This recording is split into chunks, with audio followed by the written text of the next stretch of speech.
ನಿಷ್ಪಕ್ಷಪಾತವಾಗಿ ಕಾನೂನು ಕ್ರಮ ತೆಗೆದುಕೊಳ್ಳ್ರಿ. ಯಾರು ಏನ್ ಹೇಳಿದ್ರು ಕೇಳಬೇಡ್ರಿ. ನ್ಯಾಯ ಏನಿದೆ ನ್ಯಾಯಕ್ಕೆ ನೀವು ನ್ಯಾಯ ಕೊಡಿ. ನಾನು ಇದನ್ನು ಹೇಳೋದಕ್ಕೆ ಬಯಸ್ತೀನಿ, ಬಂಧಿಸ್ರಿ. ಅವರು ಭಟ್ಕಳ ಶಾಂತ, ಉತ್ತರ ಕನ್ನಡ ಜಿಲ್ಲೆ ಶಾಂತವಾಗಿತ್ತು.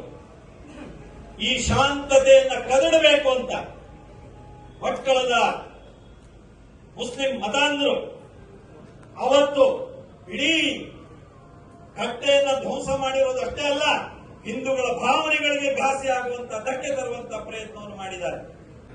ಮರಿನ ಕಟ್ಟೆ ಯಾರದು? ಕಟ್ಟೆ ಕಟ್ಟುವರು, ಕಟ್ಟೆ ಕಟ್ಟುವರು, ಕಟ್ಟೆ ಕಟ್ಟುವರು. ಅವ್ರು ಕಟ್ಟಿಲ್ಲ ಅಂದ್ರೆ ನಾವೇ ಕಟ್ಟೋದು.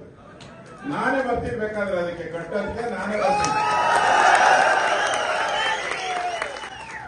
ನಾನು ಅಯೋಧ್ಯೆಯಲ್ಲಿ ಬಾಬರ್ ಮಸೀದಿ ಇದೆಯಲ್ಲ, ಆಗ ಕೊಡದಾಕಕ್ಕೆ ಹೋಗಿ ಅಲ್ಲಿ ಶ್ರೀರಾಮ ಮಂದಿರ ಕಟ್ಟಿ 21 ದಿನ ಅಲ್ಲೇ ಇದ್ದೆ. ನಾನು 21 ಡೇಸ್ ಆಗಿದ್ದು ಬಂದಿದ್ದೀನಿ. ಅದಕ್ಕೆ ನನಗೆ ಕಟ್ಟೋದು ಗೊತ್ತಿದೆ. ಕ್ರಮ ಆಗ್ಬೇಕು, ಬಂಧಿಸಬೇಕು. ಅವ್ರನ್ನ ಬರೀ ಬಂಧಿಸಿದ್ರೆ ಆಗಲ್ಲ, ಗಡೀಪಾರು ಮಾಡಬೇಕು. ಅವನ್ನೆಲ್ಲ ಗಡೀಪಾರು ಮಾಡಬೇಕು.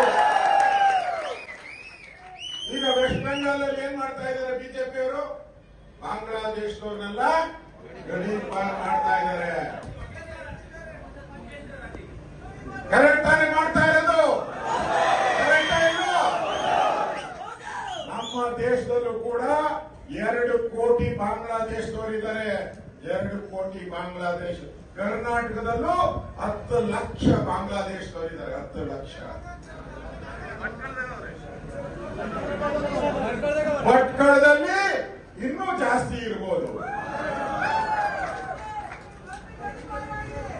ಇವ್ರನ್ನೆಲ್ಲ ಗಡೀಪಾರು ಮಾಡುವಂತ ಒಂದು ಸರ್ಕಾರ ನರೇಂದ್ರ ಮೋದಿಯವರ ಸರ್ಕಾರ ಕೇಂದ್ರದಲ್ಲಿದೆ. ವೆಸ್ಟ್ ಬೆಂಗಾಲ್, ಬಿಹಾರ್ ಮುಖಾಂತರ ಅವ್ರಿಗೆಲ್ಲ ಪಾಸ್ಪೋರ್ಟ್ ಕೊಡ್ತಾ ಇದ್ರು ಮಮತಾ ಬ್ಯಾನರ್ಜಿ. ಆಧಾರ್ ಕಾರ್ಡ್ ಕೊಡ್ತಾ ಇದ್ರು, ರೇಷನ್ ಕಾರ್ಡ್ ಕೊಡ್ತಾ ಇದ್ರು. ಅದು ತಗೊಂಡು ಬಂದಿಲ್ಲಿ ನಾವು ವೆಸ್ಟ್ ಬೆಂಗಾಲ್ ಅಂತ ಬಂದಿದ್ದೀರಿ ಅಂತ. ಮುರಿಯಿನ ಕಟ್ಟೆ ಅಲ್ಲೇ ಕಟ್ಟಬೇಕು ನಾವು. ನಾನು ಸ್ಥಳಕ್ಕೆ ಹೋಗಿ ಬಂದಿದ್ದೀನಿ. ನಾನು ಇಲ್ಲಿ 100 ವರ್ಷದ ಇತಿಹಾಸ ಇರ್ತಕ್ಕಂಥ ಮುರಿಯನ್ನ ಕಟ್ಟೆ 100 ವರ್ಷ ಇತಿಹಾಸ ಇದೆ. ಅಲ್ಲಿ ಸುತ್ತಮುತ್ತ ಇವಾಗ ಸೇರ್ಕೊಂಡಿದ್ದಾರಲ್ಲ, ಅವ್ರು ಯಾರವರು? ಹಿಂದೆ ಇದ್ರೆ 100 ವರ್ಷದಿಂದ ಅಲ್ಲಿ ಒಂದು ಮನೆ ಇರಲಿಲ್ಲ, ಅಲ್ಲಿ ಒಂದು ಗುಡಿಸಲು ಇರಲಿಲ್ಲ, ಅಲ್ಲಿ ಒಂದು ರೋಡ್ ಇರಲಿಲ್ಲ. ಅಲ್ಲಿ ಅವತ್ತಿದ್ದು ಮುರಿಯನ್ ಕಟ್ಟೆನೆ. ಅದು ಅವತ್ತಿದ್ದು ಮುರಿಯನ್ ಕಟ್ಟೆ. ಇವತ್ತು ಇವರೆಲ್ಲ ಹೊಸದಾಗಿ ಬಂದ್ಬಿಟ್ಟು ಹಳೇದನ್ನ ತೆಗೆದಾಕ್ಬಿಟ್ರು.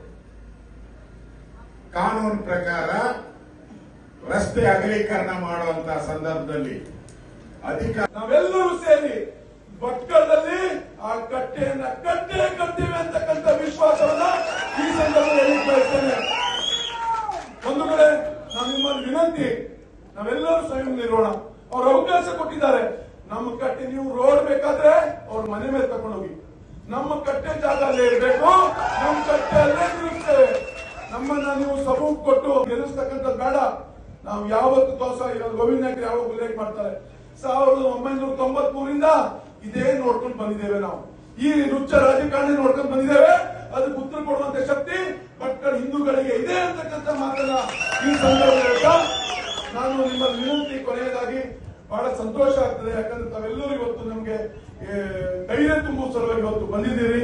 ನಿಮ್ಮಲ್ಲಿ ವಿನಂತಿ ಇಷ್ಟೇ, ಭಟ್ಕಳದಲ್ಲಿ ಹಿಂದುತ್ವ ಉಳಿತದೆ, ಭಗವತ್ ಧ್ವಜ ಹಾರ್ತಾ ಇರ್ತದೆ ಅಂತಕ್ಕಂಥ ಮಾತನ್ನ ಈ ಸಂದರ್ಭದಲ್ಲಿ